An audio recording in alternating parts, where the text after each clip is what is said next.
Purvi opening offer గా ప్రతి 3 లక్షల కొనుగోలుకు ఒక బంగారు నాణెం ఉచితంగా పొందండి. రూమ్స్ బుక్ చేసాం, కన్ఫర్మ్ అయ్యాయా? Okay madam, it's confirm. Thank you sir. అమ్మవాడే ఇక్కడ వేలాడుతున్నాడు, చెప్పండి ఏం సాయం కావాలో చేస్తామా. నువ్వు? మేము చాలా పెండ్లి కొడుకు నేనే. అక్కడ తోశారు, ఇక్కడ పెట్టుకున్నారు. అవును, మొన్న మీ బావవాడిని పోలీసులు జీపులు ఇచ్చికెళ్తా ఉండారే, ఏమి తప్పు చేసి ఉండాడు? అసలే ఆవిడ బావగారు జైలుకెళ్ళినందుకు బాధపడుతుంటే నువ్వు పిచ్చి పిచ్చిగా గుచ్చి గుచ్చి అడుగుతావేంట్రా పిచ్చి వెదవా. శంభో పోతండి. ఆగండి. ఏమండి, ఇంతకీ మా బాధ ఏమిటో తెలుసా? మీ బావగారిని, అదే నా స్నేహితుడు 8 ఆకుల వెంకట్రావుని ఆ డాన్స్ అబ్బాయి కొట్టి జైల్లో పెట్టినందుకు మేము బాధపడిపోతున్నాం. 2 రోజుల నుంచి నిద్రపోయిన 6 జాత మారేజ్ బ్యాగ్ పెట్టుకున్నారు మా బాస్. అయితే ఏమిటి ఇప్పుడు? నేను అడిగింది నువ్వు ఒప్పుకుంటే మనిద్దరం ఒక్కటే. అదే మీ బావగారిని జైల్లోంచి విడిపిస్తాను, ఆ తర్వాత ఈ హోటల్లో నీకు ఉద్యోగాన్ని ఇస్తాను, ఈ హోటల్నే నీకు దానం చేస్తాను. అయితే నేను చెప్పినట్టు మీరు తప్పకుండా చేస్తారా? ఈ నిశాచరుడి మీద సాక్షిగా. చిన్నప్పటి నుంచి నా మీద ఒట్టేసిన వాళ్ళు అందరూ పోయారు. ఇప్పుడు చెప్పండి. మా బావని ఇంకో 10 సంవత్సరాల పాటు జైల్లోనే ఉంచండి. మా అక్క సుఖంగా ఉంటుంది, మీ రుణం తీర్చుకోలేం. రామేశ్వరం వెళ్ళిన శనీశ్వరం తప్పదని చూడండి, ఆ 3 రూమ్స్ క్యాన్సిల్ చేయండి. రూమ్స్ ఎందుకని క్యాన్సిల్ చేయడం? మా కస్టమర్స్ చాలా మర్యాదస్తులు, మంచి హోటల్లో ఉంటారు, అందుకని. నిశాచరా, ఏం సమాచారా? ఆ టుంకుటుమారి ఏముందిరా? చెయ్యదవా ఆ లెవెల్లో తిట్టేసి వెళ్ళిపోయింది. నేను చంపే ముందు అన్నమాట. ఇవాళ మీ పుట్టినరోజు. నా పుట్టినరోజును కూడా తట్టుకోలేనంత దెబ్బతీసింది కదరా. దీనికి ఉపశాంతి ఏమిటి? ఉపశాంతి ఏమిటి? ఆడదాని దెబ్బ మందు ఆడదే. మీ పుట్టినరోజు సందర్భంగా ఓ స్పెషల్ ప్రోగ్రామ్ ఏర్పాటు చేశా. ఏమిటి? ఆంధ్రాష్ట్రం మొత్తం ఎత్తించి ఆంధ్ర, సీడెడ్, నైజాం, వైజాగ్ ఏరియాల నుంచి కంటికి మెదలైన ఆడవాళ్ళని తీసుకొచ్చా. వాళ్ళంతా ఎమ్మెల్యేకి పోటీ చేస్తే నెక్కొచ్చేంత ప్రముఖులు. ఈ టూర్లే ఉంటానయ్య అస్తమాను. మరి నీ పెళ్లికి డబ్బులు సంపాదించాలిగా. ఊరుకో, జాగ్రత్తగా వెళ్ళి తొందరగా వచ్చాయి. అలాగే. హాయ్ బాబాయ్, నువ్వు బొత్తిగా తమిళనాడు ఎక్స్ప్రెస్ అయిపోతున్నావురా. పెట్టి సర్దుకోవడం, ఈ రైలు ఎక్కడం, ఆ రైలు దిగడం, మధ్యలో డిస్కో డిస్కో అంటూ ఉండడం నాకు ఇదే నచ్చలేదురా. నేను చెప్పింది గుర్తుందా? ఉంది. చెప్పు. ఎట్టి పరిస్థితుల్లోనూ కృష్ణాష్టమికి 2 రోజుల ముందు ఉండాలి. అదే పొరపాటు. నువ్వు వచ్చిన తర్వాత కృష్ణాష్టమి 2 రోజులకి రావాలి. నేను ఇప్పుడు వెళ్ళాలి. వెళ్ళు. ఓకే. చూడండి, మన ఇంట్లో కృష్ణాష్టమికి ఓ ప్రత్యేకత ఎందుకు వచ్చిందో తెలుసా? ఎవరికేమైనా ఆ రోజు మన ఇంట్లో మాత్రం మంచి జరుగుతుంది. మా పెళ్లి కృష్ణాష్టమి రోజే జరిగింది. ఈయనకు ఉద్యోగం కృష్ణాష్టమి రోజే వచ్చింది. మీరు కృష్ణాష్టమి రోజే దొరికారు. ఈ కృష్ణాష్టమికి ఏం జరుగుతుందో? 1966లో కృష్ణాష్టమి రోజు రిలీజ్ అయిన ఓ చిత్రం 3 కేంద్రాల్లో సంవత్సరం ఆడింది. ఆ చిత్రం పేరేమిటి? దర్శకుడు ఎవరు? హీరో హీరోయిన్ ఎవరు? ట్రైన్ టైం అయింది, దారిలో ఆలోచించి వచ్చిన తర్వాత చెప్తాను. ఓకే, మీరు చెప్పరే. పెట్టించి వచ్చి చచ్చినట్టు చెప్తాను. 1964లో. హలో చింటూ, ఏంటి ఏదైనా టూరా? అవును, వారం రోజుల్లో వచ్చేస్తాను. మా చెల్లాయిని, బాబాయి, పిన్ని జాగ్రత్తగా చూసుకుంటారు. వాళ్ళిద్దరు నువ్వు జాగ్రత్తగా చూసుకోవాలి. ఓకే? ష్యూర్ గురు, నువ్వు హ్యాపీగా వెళ్ళిరా. వాళ్ళు నువ్వు ఉన్నప్పటికంటే సేఫ్ గా ఉంటారు. Thank you. మా చెల్లాయి రామ్మా, నాకు ఎదురురా. గురు, నేను ఎదురానా? నేను ఎదురొస్తా అంతే గురు, నీకు ఏ ఎదురు ఉండదు. నువ్వు బాగా ఆడకపోయినా పాడకపోయినా చూసేవాళ్ళు, వినేవాళ్ళు నిన్ను చాలా మెచ్చేసుకుంటారు. అవును గురు, నా ఎదురంటే అంతే. చెల్లాయి, ఈవిడి గారికి వాళ్ళ ఛాన్స్ ఇద్దాం. నువ్వు రాలారా? Come on, I'm ready.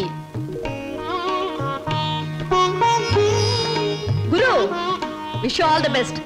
చూడు హీరో, నేను ఎదురొచ్చాను, జాగ్రత్తగా తిరిగిరా, లేకపోతే ఏమైనా నాకు మాట వస్తుంది. చూడు, ఎప్పుడు మా చెల్ల ఎదురొచ్చేది. ఒకసారి మార్పు జరిగింది, ఓ పెద్ద తుఫాన్ వచ్చింది, అంతే చెదిరిపోయాం. మళ్ళీ ఇప్పుడు నువ్వు ఎదురొచ్చావు, ఏం ప్రమాదం జరుగుతుందో ఏమో. ఏం పర్వాలేదు గురు, ఒంటరిగా వెళ్తున్నావు, వీలైతే జంటగా తిరిగి వస్తావు. అరే, టైం అయిపోతుంటే నిలబడతావేంటి? వెళ్ళు వెళ్ళు వెళ్ళు. ఇవాళ భోజనంబు వింతైన వంటకంబు అహహగారులెల్ల. ఉప్పు కాస్త తక్కువే. సరే. అవును ముద్దమందారం, మీ అన్నయ్య ఇందాక వెళ్తూ వెళ్తూ తుఫాన్ అన్నాడేమిటి? అదంతా ఓ పెద్ద కథలే. పెద్ద కథైనా చిన్న కథైనా కథే కదా, చెప్పు.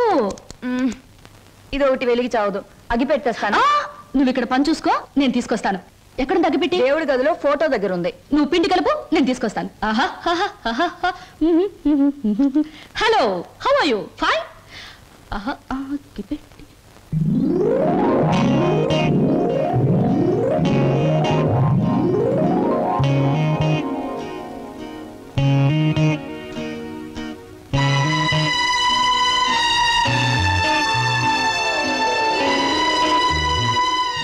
ముద్దమందారం ఏమిటి?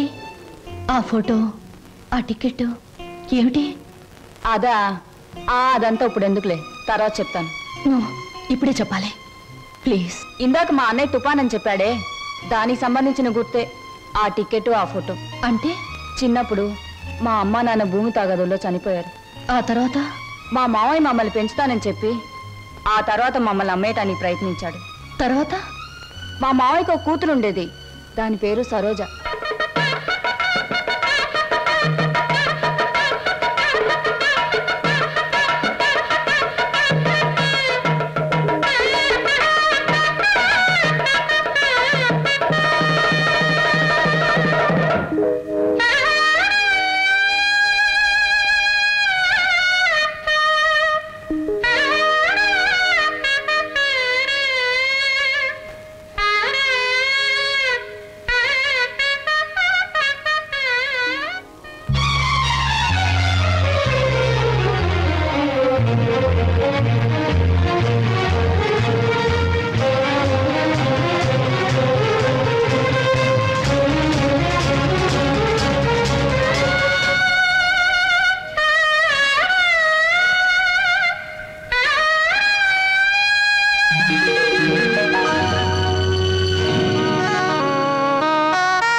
ఏమిటి ఆలోచిస్తున్నావు సినిమా పక్షి? ఎలా ఉన్నాయి గారెలు? 1978లో గారెలు చేపల పులుసుతో తింటే ఆరోగ్యానికి చాలా మంచిదని అక్కినేని నాగేశ్వరరావు గారు పత్రికలో స్టేట్మెంట్ ఇచ్చారు. దాన్ని ఒకే ఒక హీరోయిన్ సమర్థించింది. ఆ హీరోయిన్ వయసు ఎంత, ఎన్ని పిక్చర్స్ లో యాక్ట్ చేసింది, ఎప్పుడు సినిమాలో చేరింది? నేను బుద్ధి తక్కువ అడిగాను కదే, నన్ను చంపేవే చంపే. నా ప్రశ్నలకు సమాధానం చెప్పి అప్పుడు బాగా తినండి. కింద జన్మలో నేను పెనవై ఉంటాను, నువ్వు అట్టై ఉంటావు. అప్పుడు నేను కాల్చాను, ఇప్పుడు నన్ను కాల్చి తినేస్తున్నావు. నా ప్రశ్నలకు సమాధానం చెప్తేనే గార్లు ఇచ్చేది. చెప్పండి. నన్ను తిన్నీవే అమ్మా. ఇందాక నుంచి నన్ను చంపేస్తుంది, నువ్వు దెబ్బ కొట్టాయమ్మా. ఏమిటి స్వప్న, ఇందాక మాటల్లోనే వెళ్ళిపోయావు? ఎక్కడికి వెళ్ళావు? ఏమిటి అలా కొత్తగా చూస్తున్నావు? అంకుల్.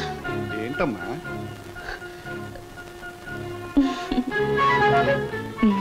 ఏమిటో.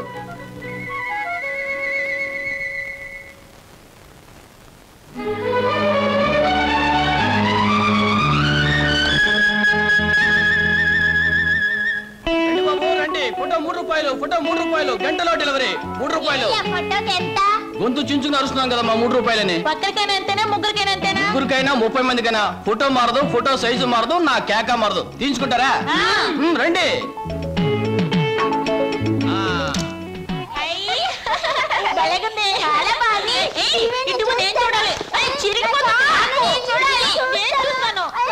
గొడవెందుకు, నా ఫోటో నేనే తీసుకుంటా. నా ఫోటో నా దగ్గర ఉంది, మీ ఫోటో మీరు తీసుకోండి.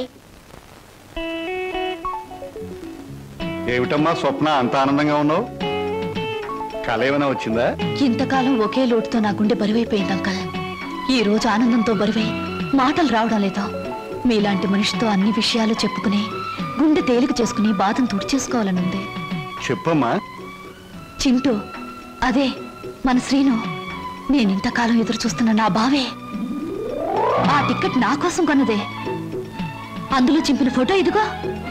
ఇంతకాలం నేను ఒంటరిదాన్ని అనుకున్నాను, ఒకేసారి ఎంతమంది నా వాళ్ళైపోయారంక. అలాగా? మరి మరి ఈ విషయం మన లక్ష్మి వాళ్ళకి చెప్పలేదేమమ్మా? నేను చెప్పొస్తాను. వద్దంకల్, ఈ విషయం బావకు మొదటిసారిగా నేనే చెప్పాలి. అంతవరకు మీకు తప్ప ఈ నిజం ఎవరికి తెలియకూడదు, మీరు కూడా ఎవరికి చెప్పకూడదు. చెబితే నా మీద ఒట్టు.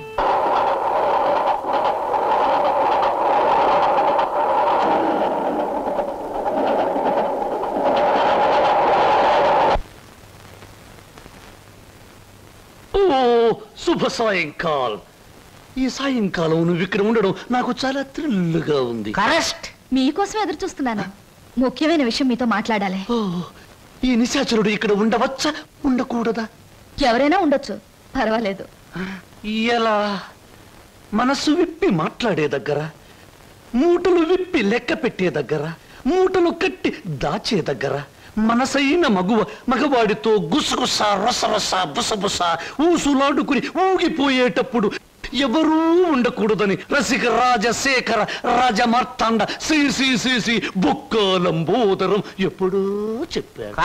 పాపం, మీరు కోరిన ఆనందం మీరు చూపించే అభిమానానికి సమాధానం కేవలం ఒక మాటలో చెబితే బాగుండదని ఈ కవర్లో ఉంచి మీ చేతిలో పెట్టాలని వచ్చాను. పెట్టండి పెట్టండి, సీరియల్ కథలా చదువుకుంటాను.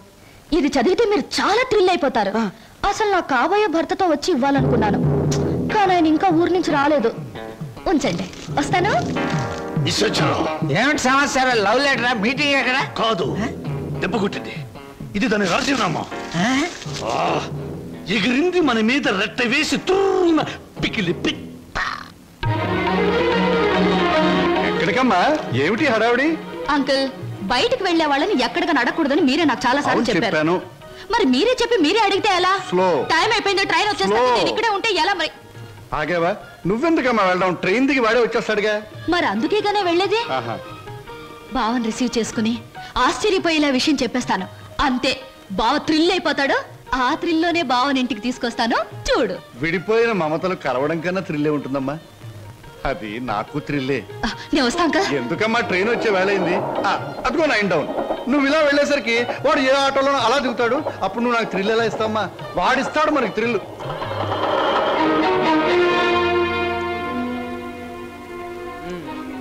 పెళ్ళయ్యాక ఎలాగో తప్పదు, ఇప్పటి నుంచే మోయిస్తే ఎలా? ఓ మాట అడుగుతాను, చెప్పు. 7 రోజులు 7 క్షణాల్లో గడిచిపోవడానికి కారణం చెప్పగలవా? గలను, కానీ చెప్పండి. ఎందుకని? అనుభూతిని అందంగా మనసులో దాచుకున్నప్పుడే అనుభవించే జంటకు థ్రిల్ గా ఉంటుంది. బాబు, ఇదేటండి? స్టేషన్ దగ్గర నుంచి ఇదే మాట్లాడుతున్నారు, హోటల్లో ఇదే మాట్లాడారు, గుడి దగ్గర ఇదే మాట్లాడారు. అంతా ఇప్పుడే మాట్లాడుకుంటే పెళ్ళి థ్రిల్లే ఉండదు. ఎక్కడ బాబు, ఎక్కడ ఇటే అయింది? పరువు బొద్దు.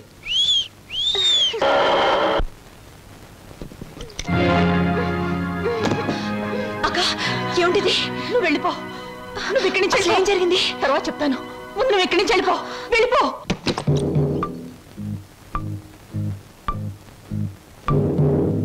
స్వాగతం మరదల.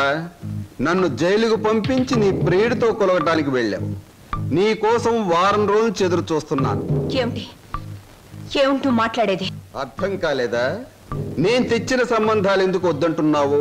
నీ పాతివత్యం ఏ పాడితో నాకు ఇప్పటికి అర్థమైంది. నిన్నెవడికో ఇచ్చి పెళ్లి చేసే కంటే నేనే సొంతం చేసుకున్నా అనుకో, అక్క చెల్లిద్దరు జాయింట్ గా నా దగ్గర పడి ఉండొచ్చు. రావే.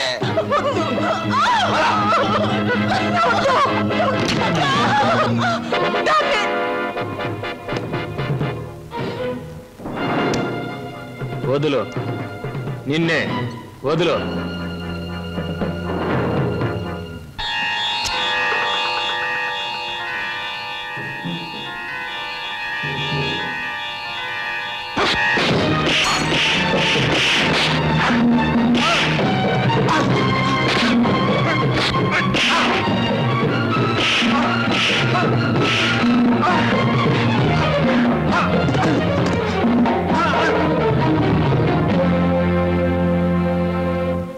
బాబు, సమయానికి నువ్వు రాకపోతే దాని బ్రతుకు బండలైపోయేది.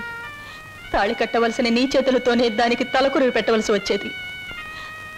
బాబు, నేను అడుగుతాను, చేస్తావా? చెప్పండి. ఆ దుర్మార్గుడు దాన్ని ఆ మాన మర్యాదలతో ఉంచడు. దాన్ని నీ వెంట తీసుకెళ్ళిపో బాబు. నీ కాబోయే భార్య నువ్వే రక్షించుకో. దాన్ని కాపాడే శక్తి నాకు లేదు. అది హాయిగా బ్రతికితే చాలు. నేను వాడి చేతుల్లో చచ్చిపోయినా పర్వాలేదు బాబు, తీసుకెళ్ళు. అది కదండి. పెళ్లి కాకుండా ఇంటికి తీసుకువెళ్తే లోకం ఏమైనా అనుకుంటుందనా? అనుకోని బాబు. మనం అంటే ఏమిటో మనకు తెలిసినప్పుడు తెలియని లోకులు కాకులే ఏమనుకుంటే మనకే?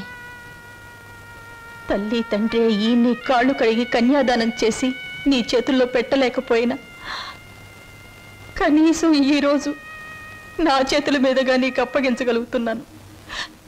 తీసుకువెళ్ళు బాబు. సరే.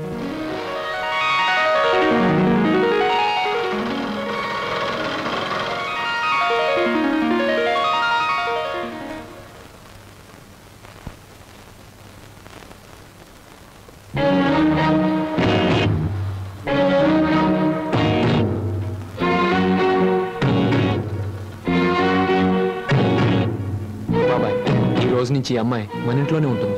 మన ఇంట్లో ఎలా ఉంటుందిరా? అద్దెకి ఇవ్వడానికి ఇంట్లో వేరే పోర్షన్ లేదుగా. అద్దె కాదు బాబాయ్. మరి ఈ అమ్మాయి పేరు లలిత. నేను అడిగింది అమ్మాయి పేరు కాదు సీను. ఆ అమ్మాయిని ఇక్కడికి ఎందుకు తీసుకొచ్చావని? తీసుకురావాల్సిన అవసరం వచ్చింది కనుక. ఏమిట్రా అవసరం? లలిత నేను ప్రేమించుకున్నాం, పెళ్లి చేసుకోవాలనుకున్నాం. తప్పని పరిస్థితుల్లో ఈ అమ్మాయిని ఇక్కడ తీసుకురావాల్సి వచ్చింది బాబాయ్. అంటే అంతా నీ ఇష్టమేనా? నీ వెనక ఎవరు లేరనుకున్నావా? వాళ్ళ గురించి ఆలోచించాల్సిన బాధ్యత నీకు ఉందా లేదా? అసలు నీకు విషయం తెలుసా? అంకుల్, ఏమిటి నీ పద్ధతి? పూర్తిగా చెప్పనీయకుండా అడ్డుపడతావేంటి? చెప్పని. అది కాదమ్మా, దేవుడి గుడికి వెళ్ళాలన్నా నా పెర్మిషన్ లేకుండా వెళ్ళేవాడు కాదు, ప్రేమించట. అంకుల్, ప్రేమించడం అనేది మనసు చేసే పని, గుడికెళ్ళడం అనేది మనిషి చేసే పని. నీకు తెలీదమ్మా వీడు. అంకుల్, ఏమిటి వాళ్ళు ఎలా ప్రవర్తిస్తున్నావు? అతను ఏదో తప్పు చేసినట్లు మాట్లాడతావేంటి? ప్రేమించే మనసుంది కాబట్టి ప్రేమించాడు. తన మనిషిని తాను కాపాడుకోగలన్న ధైర్యం ఉంది కాబట్టి చేయి పట్టుకుని ఇంటికి తీసుకొచ్చాడు. అది కాదమ్మా. అంకుల్, ఇంత అందమైన అమ్మాయిని ప్రేమించినందుకు సంతోషించు, అంతేగాని ఊరికే కోపగించుకుంటావేంటి? యావండి, మా అంకుల్ చాలా మంచివాడు. ఇంత మంచి హీరో మనసు దోచుకున్నందుకు ఐ రియలీ కంగ్రాచులేట్ యూ. రండి. క్షమించండి, ఈ ఇంట్లో వాళ్ళకి ఇష్టం లేకుండా ఇక్కడ ఉండటం నాకు ఇష్టం లేదు. నేను వేరెక్కడైనా ఉంటాను.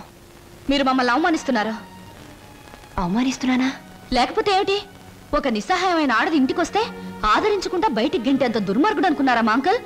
మీరెక్కడికి వెళ్ళక్కర్లేదో రండి. అంకుల్, ఒకరికొకరు మనసిచ్చి పుచ్చుకుని వచ్చారా? ఇద్దరుగా వచ్చిన వాళ్ళని ఆశీర్వదించి ఒకటిగా చేయి అంకుల్. Please please uncle. మీరు లోపల పదండి. ఇంకా ఇక్కడ నిలబడ్డావేంటి? పద పద పద పద. ఆంటీ, ముందు కుడికాలు పెట్టించి లోపల తీసుకెళ్ళు. లక్ష్మి, ఏంటి అలా చూస్తుండిపోయావు? మీ వదిలి లోపల తీసుకెళ్ళి దిష్టి తీయి. వెళ్ళు. రండి లోపల.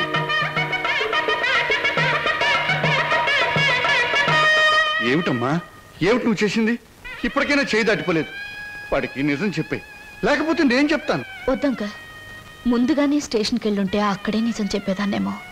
ఇప్పుడు బావ పక్కన అమ్మాయిని చూసి కూడా నిజం చెప్పడం వాళ్ళని విడతీయడానికేగా అంకుల్. అమ్మా. అంకుల్, కృష్ణాష్టమి రోజున మన ఇంట్లో మంచి జరుగుతుందని నువ్వే కదా నాతో చెప్పావు.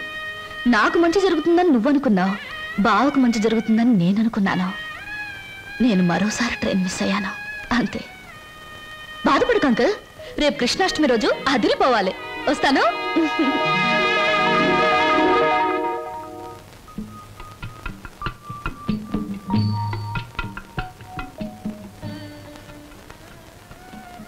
నిజంగా? అవును, చాలాసేపు ఎదురు చూసాం. ట్రైన్ కదిలిపోయింది. ఆ తర్వాత మా సరోజ ఏమైందో మాకు తెలీదు. దాని జ్ఞాపకార్థంగా ఆ టికెట్ను మా అన్నయ్య ఫ్రేమ్ చేయించాడు. ఇప్పటికీ మా సరోజ అంటే మా అన్నయ్యకి ఎంత ఇష్టమో. అదృష్టవంతురాలు. ఎందుకని? మీ అన్నయ్య లాంటి మంచి మనిషి మనసులో మిగిలిపోయినందుకు. నేను ఒప్పుకోను. పాప మా రోజు ట్రైన్ తప్పిపోకుండా ఉండుంటే ఆ అమ్మాయి అంత అదృష్టవంతురాలు ఉండేది కాదు. అయినా జ్ఞాపకంగా మిగిలిపోవడంలో అదృష్టమే ఉంది. జ్ఞాపకం శాశ్వతం కాబట్టి. అవును, జ్ఞాపకం శాశ్వతమే. కానీ శాశ్వతంగా ఉండాలంటే కేవలం జ్ఞాపకంగా మిగిలిపోవాలని ఇప్పుడే తెలిసిందే. ఏమిటి మీరు మాట్లాడేది? ఏముంది, మీరు చెప్పిన దానికి పొడిగింపు. స్వప్న ఎప్పుడు అంతే వదినా, ఒక్కోసారి తన మాటలు అర్థం కావు. ఏ, నేను తెలుగులోనే మాట్లాడతానే. తెలుగులో కాదు, తెలివిగా మాట్లాడుతావు, అందుకనే నాకేం అర్థం కావు. అరే, ఇదేమిటి ఇలా వేశారు? అందరూ కృష్ణుడు లోపలికి రావాలని బయట నుంచి పాదాలు ఇంట్లోకి వేస్తారు. మీరు మీ ఇంట్లోంచి బయటకు వేశారేమిటి? అవును, అందరిది స్వార్థం. కృష్ణుడు వాళ్ళ ఇంట్లోకి రావాలని. అంటే కృష్ణుడు వాళ్ళ ఇంట్లో లేడన్నమాటేగా. కానీ నా ఇంట్లో మనసులో కృష్ణుడు ఎప్పుడు ఉంటాడు. అతనికి నచ్చజెప్పి ఎప్పుడు నా దగ్గరే ఉంటాయలా? అందరి దగ్గరికి వెళ్ళు అని పాదాలు బయటికి వేశాను. అవి మీరు వేసిన పాదాలతో కలిపాను. అంటే కృష్ణుడు నా ఇంట్లోంచి మీ ఇంట్లోకి వస్తున్నాడనమాట. చాలా చక్కగా మాట్లాడుతున్నారే మీరు. ఎక్కడ నేర్చుకున్నారు? జీవితం అనే స్కూల్లో దురదృష్టం అనే మాస్టారు పరిస్థితులనే బెత్తంతో బాధి మరీ నేర్పారు. నాకు చాలా పరిస్థితులు వచ్చాయి, కానీ మీలా నవ్వుతూ మాట్లాడే ధైర్యం రాలేదు. మీ మాస్టర్ పేరు అదృష్టం, మా మాస్టర్ పేరు చెప్పానుగా, దురదృష్టం.